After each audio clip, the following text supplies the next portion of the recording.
भगवंत शनिदेव साडेसाती मुक्तीपीठ शनी मंडळ या तीर्थक्षेत्री शनी अमावस्या निमित्त महाराष्ट्र, गुजरात, मध्य प्रदेश, तामिळनाडू, कर्नाटक येथून असंख्य भाविक भगवंत शनिदेवाच्या या शनी पर्वणी निमित्त पूर्ण भारतामध्ये शनी साडेसाती मुक्तीपीठ असलेलं शनी दशा महादशा साडेसाती दूर करणारं नवसाला पावणारं इच्छापूर्ती शनिदेवाचं शांतीधाम असं म्हणून जगविख्यात आणि प्रख्यात असलेल्या शनी मंडळ तीर्थक्षेत्री शनी अमावस्येच्या पर्वणी निमित्त असंख्य भाविकांनी दर्शन घेतलेलं आहे आणि अजूनही घेत आहे।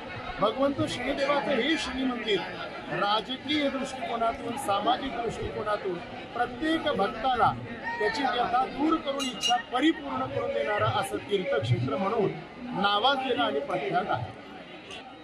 आज भगवंत शनिदेवाच्या नुसती शनी अमावस्या पर्वणी नसून आज भगवंत शनिदेवाचं बाल स्वरूप आहे।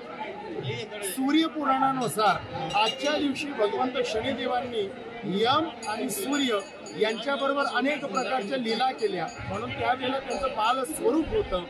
शनी मंडळ तीर्थक्षेत्री शनिदेवाचं बाल स्वरूप आहे आणि म्हणून अमृत सिद्धी नावाचा शनिदेवाचा आज विशेष योग आहे। आता isakal.com आहे देशातील नंबर 1 ची मराठी न्यूज वेबसाईट। प्रत्येक अपडेटसाठी isakal.com ला नक्की भेट द्या।